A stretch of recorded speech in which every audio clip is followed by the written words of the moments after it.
உலகெங்கிலும் இருக்கும் பிளே தமிழ் நேயர்கள் அனைவருக்கும் வணக்கம். நான் உங்கள் ராம்ஜி. குரு பெயர்ச்சி பலன்கள்.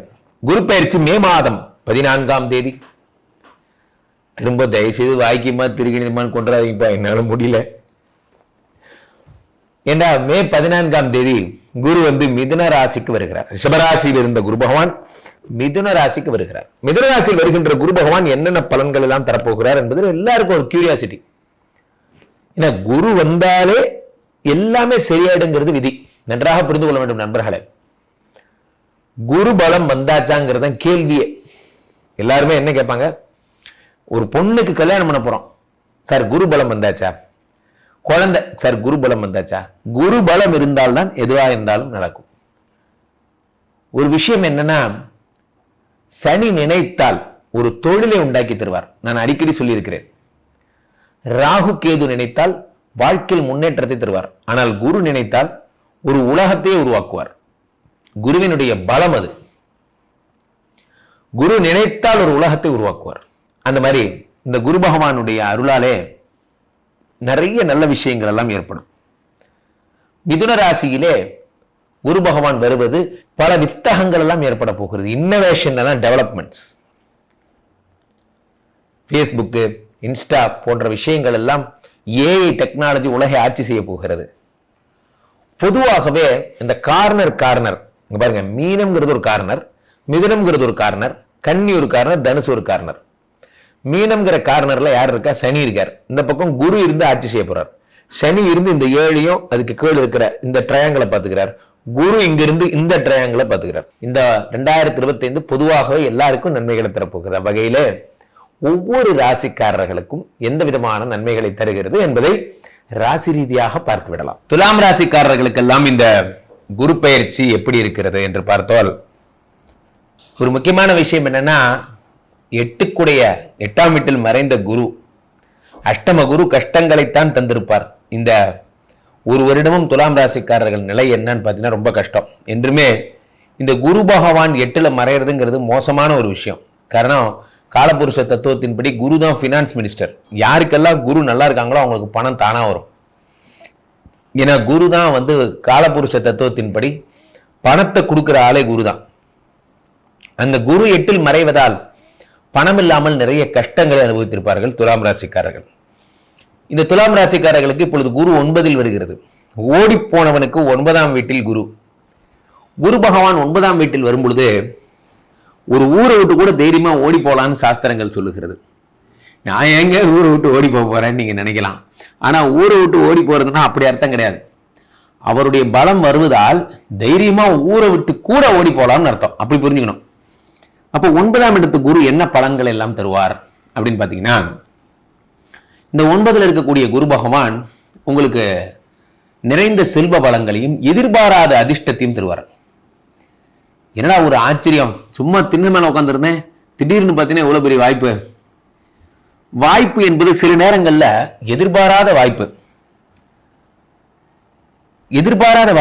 சும்மா சில பேர் நான் நிறைய நண்பர்களை பார்த்திருக்கேன், ஆச்சரியமா இருக்கும். டீ கடையில் சும்மா டீ குடிக்க போன போது சும்மா பேப்பர்ல இருந்ததை பார்த்து அப்ளை பண்ணி அந்த போஸ்டிங் கிடைச்சி வாழ்க்கையை மாறினவங்க எல்லாம் பார்த்திருக்கேன். அந்த நேரம் அந்த போஸ்டிங் வேக்கண்ட்ங்கிறது அவன் கண்ணில் படணும்னு இருக்கு. அதுதான் அந்த 9ல் இருக்கிற குரு. சும்மா இருந்தவனை கூப்பிட்டு அப்ளிகேஷனை கொடுத்து அவனை செலக்ஷன் பண்ணி அவன் வாழ்க்கையை மாற்றி விட்டார். அந்த குரு பகவான் 9ஆம் வீட்டில் வரும் பொழுது சும்மாவே வாய்ப்பு வரும். அந்த வாய்ப்பு உங்க வாழ்க்கையை மாத்திரும். அதான் இதுல இருக்க பெரிய விஷயமே. சில நேரங்கள் நண்பர்களை நம்ம உளுந்து முயற்சி பண்ணுவோம், ஆனா அது நடக்காது. என்ன பண்ணாலும் சொல்லுவாங்க, நம்ம பெரியவங்க என்ன சொல்லுவாங்க, என்னதான் உடம்புல என்ன தடவிட்டு உருண்டாலும் ஒற்றை மண்ணு தான் ஒட்டும்பாங்க. அந்த மாதிரி சில நேரங்களில் என்னதான் நம்ம உருண்டாலும் எவ்வளவு நமக்கு வரும் இருக்கோ அதுதான் வரும். சில நேரம் மட்டும் இன்னைக்கு என்னமோ தெரியல, என்னைக்கு இல்லாத திருநாளா காடில இருந்து கடை பிச்சுக்கிட்டு ஓடுது, இன்னைக்கு ஏதாவது மழையில வருதான்னு தெரியல. அந்த மாதிரி நமக்கே ஆச்சரியமா இருக்கும், என்னடா நம்ம கடையா இவ்வளவு கூட்டம், நம்ம கடைக்கு இவ்வளவு கூட்டம்லாம் வராதே அப்படிங்கிற மாதிரி. இந்த 9ஆம் இடத்துல குரு பகவான் வருகிறார். 9ல் இருக்கக்கூடிய குரு 5ஆம் பார்வையாக உடம்ப பார்க்கிறார். உடம்ப குரு பகவான் பார்க்கும் பொழுது உடல்ல இருக்கக்கூடிய நோய்கள், வியாதிகள் எல்லாம் சரியாகிறது. அந்த குரு பகவான் 7ஆம் பார்வையாக 3ஆம் இடத்தை பார்க்கிறார். 3ஆம் இடம் என்பது முயற்சி, தைரியம், சகோதர பாவம் இதெல்லாம் குரு பகவான் பார்க்கிறார். அப்போ முயற்சி அதிகமாகிறது. உலகத்திலே நண்பர்களே, தைரியம்தான் வாழ்க்கை, பயம்தான் மரணம். நான் அடிக்கடி சொல்லியிருக்கேன், தைரியம்தான் வாழ்க்கை, பயம்தான் மரணம். எந்த ஒரு விஷயத்தையும் துணிந்து செய்யும் பொழுது அந்த விஷயம் நமக்கு சாத்தியப்படும். எந்த ஒரு விஷயத்தை பார்த்து பயந்து பின்வாங்கினா அந்த விஷயம் வராமே போயிடும். ஒரு ஸ்கிரிப்ட் எழுத சொல்றாங்க, துணிச்சலா நான் எழுதுறேன், இறங்கி எழுதணும், வருது வரல, 2 தடவை தப்பா எழுதும், 3 தடவை வந்துடும். நன்றாக புரிந்து கொள்ள வேண்டும். எந்த ஒரு விஷயத்தின் துவக்கம் மட்டும்தான் கடினம், துவங்கிய பின்பு அது எளிதாகிவிடும். துவக்கம் தான், the beginning is the hardest thing னு சொல்லி ஒரு இங்கிலீஷ்ல ஒரு ப்ராவர்ப் உண்டு. 3ஆம் இடத்தை குரு பகவான் புதிய பிகினிங் பண்ணுவீங்க, புதிய தொழில். நம்ம ஏன் அதை பண்ணக்கூடாது? நம்ம ஏன் லெக் ஒர்க் பண்ணக்கூடாது? நம்ம ஏன் வீடு வீடா நோட்டீஸ் கொடுக்கக்கூடாது? நம்ம கம்பெனியை டெவலப் பண்றதுக்கு நம்ம ஏன் இதெல்லாம் பண்ணக்கூடாது? அட்வர்டைஸ்மெண்ட் ஏன் பண்ணக்கூடாது? புதிய புதிய சிந்தனைகள், புதிய புதிய முயற்சிகள், நியூ திங்கிங், நியூ பாசிபிலிட்டி. நாங்கள் இன்றுமே புதுமையா திங்க் பண்றவங்களுக்காக தான் இந்த உலகம் காத்திருக்கிறது. புதுமைக்காக தான் இந்த உலகம். அதாவது 9ஆம் இடத்தை குரு பகவான் 3ஆம் இடத்தை பார்க்கும் பொழுது புதுமை சிந்தனைகள் உருவாகிறது, இளமையான சிந்தனைகள். இளமை சிந்தனை உடையவர்களுக்கு மூப்பே ஆகாதுன்னு சொல்லுவாங்க. வயதாகிறதெல்லாம் யாருக்குன்னா வயோதிக சிந்தனை உடையவர்களுக்கு தான். இது ஆகாது, இது போகாது, இது நடக்காது, இது முடியாது என்று யாரேனும் சொன்னால் அவர்களை தவிர்த்து விடுங்கள். இதெல்லாம் வரலாற்றில் தவிர்க்கப்பட வேண்டிய வார்த்தைகள். நான் சொல்லுவேன், வரலாற்றில் தவிர்க்கப்பட வேண்டிய வார்த்தைகள் என்ன? இது நடக்காது, இது முடியாது, இது ஆகாது என்னும் வார்த்தைகள். அதை மறந்து விடுங்கள். அப்படி ஒன்று இந்த உலகத்திலே கிடையாது. எதுவும் முடியும் என்பதுதான் உண்மை. அடுத்து குரு பகவான் 9ஆம் பார்வையாக 5ஆம் இடத்தை பார்க்கிறார். திரு ராகு என்ன பண்றாருன்னா சிற்றின்பங்களை உண்டாக்குவார். சேட்டை, ஏதாவது யாருக்காவது மெசேஜ் அனுப்புறது, யாருக்காவது ஏதாவது நீங்க என்ன பண்ணிட்டு இருக்கேன்னு கேட்கறது, என்ன பண்ணா உனக்கு என்னடா, என்ன பண்ணிட்டு இருக்கு. சில பேர்லாம் பார்த்தீங்கன்னா அவங்களால ஃபோன் பண்ணாமல் இருக்க முடியாது, மெசேஜ் அனுப்பாமல் இருக்க முடியாது. சமீபத்தில் கூட ஒரு படம் வந்தது. அந்த படத்தில் ஒரு மாதிரி இமிடியட் ரிப்ளை அந்த பொண்ணுக்கு அனுப்பிட்டே இருப்பாங்க. சேட்டை அதிகமாகும். பெண்கள் சம்பந்தப்பட்ட விஷயங்கள் இதெல்லாம் உங்களுக்கு அதிகமாகும். இரண்டாவதா உங்களுக்கு இந்த மாதிரி சிற்றின்பத்தால் வரக்கூடிய கெட்ட பேரை சொன்னேன். இந்த சிற்றின்பத்தால் வரக்கூடிய கெட்ட பேரை குரு பகவான் பார்த்து சரி பண்ணிடுறாரு.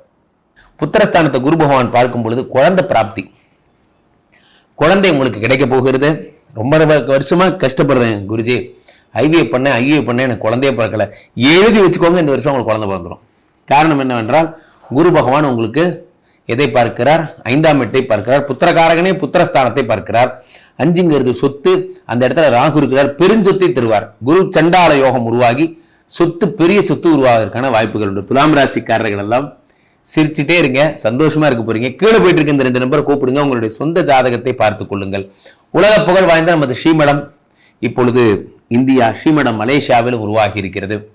அதே மாதிரி மலேசியாவுக்கு வாரம் வாரம் வருகிறேன். அங்கு இருப்பவர்கள் என்னை நேரடியாக சந்திக்கலாம்.